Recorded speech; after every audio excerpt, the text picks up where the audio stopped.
नाम बदलने के विशेषज्ञ हैं। कई लोग, पिछली बार हमने आपको बताया था और लोग जानते भी हैं कि इनका नाम था राकेश कुमार, बाद में हुआ राकेश कुमार उर्फ सम्राट चौधरी। तो जो सुप्रीम कोर्ट में दस्तावेज है उसको सम्राट चौधरी ने भी 2010 में स्वीकार किया है। अब मेरा और जन सुराज का सीधा सवाल है पूरे बिहार के युवाओं की ओर से, पढ़े लिखे समाज की ओर से, कि इस राज्य के डिप्टी सीएम ये बताएं कि वो मैट्रिक कब पास किए हैं। कि ये मैट्रिक भी पास नहीं किया है आदमी और दावा कर रहा है कि हम डीलिट का डॉक्टरेट ऑफ लिटरेचर किए हैं यूनिवर्सिटी ऑफ कैलिफोर्निया से।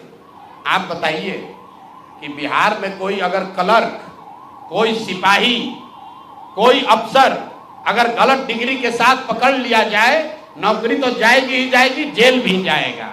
ये आदमी डिप्टी सीएम है, फर्जीवाड़ा किया है, मर्डर के केस में जेल गया है, 7वीं पास होने का सर्टिफिकेट लिखा है अपने एफिडेविट में, और आज तक इलेक्शन कमीशन भी नहीं पूछ रहा है कि मेरे भाई तुम डिलीट कर लिए, मैट्रिक कब पास किए।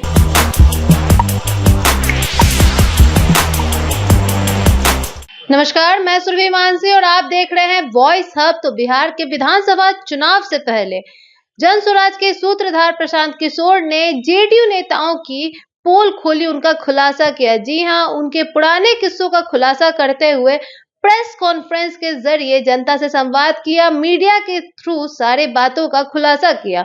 वहां पर उन्होंने जानकारी देते हुए बताया कि सम्राट चौधरी, जो कि बिहार के डिप्टी सीएम है, वो खुद को डॉक्टरेट डिग्री हासिल करने वाले बताते हैं, लेकिन वो तो 7वीं फेल है। वो बोलते हैं कैम्ब्रिज यूनिवर्सिटी से उनकी डिग्री प्राप्त है, लेकिन उन्होंने ढंग से मैट्रिक तक नहीं की है। उन्होंने मैट्रिक की डिग्री भी उनके पास नहीं है। इसके बाद उन्होंने ग्रामीण केंद्रीय मंत्री अशोक चौधरी के बारे में भी खुलासा करते हुए कहा कि उनके 23 कट्ठा जमीन जो कि उनका विक्रम में है, उस बात को लेकर भी काफी बड़ा खुलासा किया। उन्होंने क्या क्या बताया है, पहले आइए जानते हैं। आ जाइए, दूसरे बड़े नेता हैं यहाँ के सम्राट चौधरी, यहाँ के उप मुख्यमंत्री हैं। भाई साहब नाम बदलने के विशेषज्ञ हैं। कई लोग, पिछली बार हमने आपको बताया था और लोग जानते भी हैं कि इनका नाम था राकेश कुमार, बाद में हुआ राकेश कुमार उर्फ सम्राट चौधरी। ये पूरी सच्चाई नहीं है। इनका ओरिजिनल नाम है सम्राट कुमार मौर्य। पहला नाम इनका है सम्राट कुमार मौर्य। 1998 में इन पर एक मर्डर का इल्जाम लगा। सदानंद सिंह, जो वहां पर कांग्रेस के बड़े नेता थे और इनके परिवार के राजनीतिक विरोधी थे, उनको बम से मारकर उनकी हत्या कर दी गई, जिसमें लोग बताते हैं 6 लोगों की मृत्यु हुई। उस केस में आज के सम्राट चौधरी और तब के सम्राट कुमार मौर्य एक्यूज्ड थे, बजाबता जेल गए और 6 महीना के बाद जेल से निकले। नाबालिग होने के नाम पर इनको जेल से निकाला गया। तो पहले तो सम्राट चौधरी, उनके समर्थक और चाल चरित्र चेहरा की बात करने वाले भाजपाई, और उससे भी बढ़कर बिहार में भाजपा को, एनडीए को वोट देने वाले लोग, एक बार जरा जान जाइए कि आपका उप मुख्यमंत्री मर्डर का एक्यूज्ड है, जेल में रहा है, और जेल से सिर्फ इसलिए छूटा क्योंकि इन्होंने प्रमाण दिया कि हम नाबालिग हैं। सदानंद सिंह, उनकी हत्या हुई, जिसमें ये नामजद अभियुक्त है, जेल गए। अब दूसरी बात सुनिए, जब ये भाई साहब मंत्री बने, बिना विधानसभा विधान परिषद के सदस्य हुए, इनको मंत्री बनाया गया। तो जब मंत्री बने तो इन पर कम उम्र होने का एक केस हुआ, जिसकी वजह से इनको बर्खास्त किया गया। ये बात तो सब लोग जानते हैं, और सम्राट चौधरी भी कहते रहे वो मामला तो पुराना है, सब सेटल हो गया है। अब क्या सेटल नहीं हुआ है वो हमसे सुन लीजिए। उस केस के पिटीशन में सुप्रीम कोर्ट में लिख के दिया गया कि इन्होंने जब मैट्रिक का एग्जाम दिया, तो मैट्रिक का एग्जाम इन्होंने दिया है सम्राट कुमार मौर्य के नाम से, और सुप्रीम कोर्ट के हलफनामे में यह लिखा गया कि सम्राट कुमार मौर्य उस समय के, इन्होंने इनका एडमिट कार्ड, इनका रोल नंबर वो सब जारी किया, सुप्रीम कोर्ट के दस्तावेज में है। और बिहार विद्यालय परीक्षा समिति जो मैट्रिक का एग्जाम दे कराती है, इनसे पूछा गया सुप्रीम कोर्ट के द्वारा इनके पढ़ाई के एज के बारे में, क्योंकि मैट्रिक के सर्टिफिकेट को ही एज का दस्तावेज माना जाता है। तो उसमें बिहार विद्यालय परीक्षा समिति ने बताया कि सम्राट कुमार मौर्य करके जो विद्यार्थी मैट्रिक की परीक्षा पास करने का दावा कर रहे हैं, ये एक्चुअली 234 नंबर इनको आया था, ये मैट्रिक परीक्षा फेल हो गए थे। ऐसा हलफनामा सुप्रीम कोर्ट में दायर किया गया।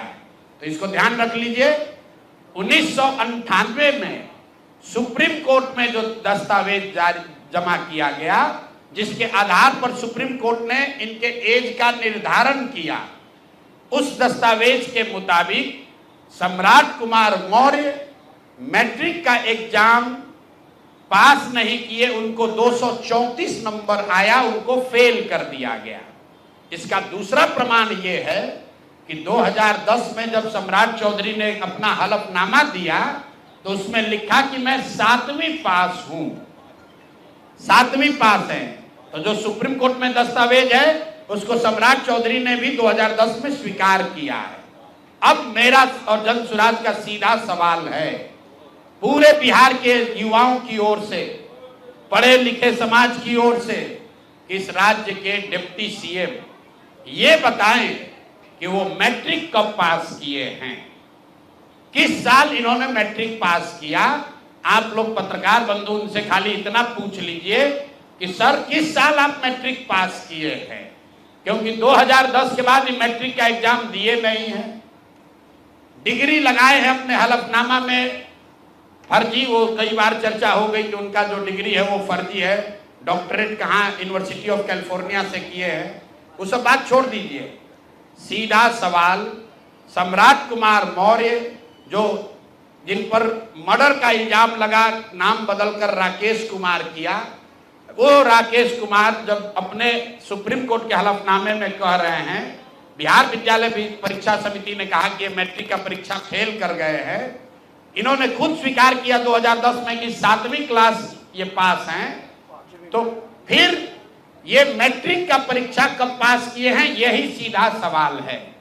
ये बहुत बड़ा बड़ा लंबा लंबा फेंकते हैं, कभी मुरेठा बांध कर कभी मुरेठा खोल के। ये आदमी इतना फर्जी है, ये मैट्रिक का परीक्षा पास ही नहीं किया।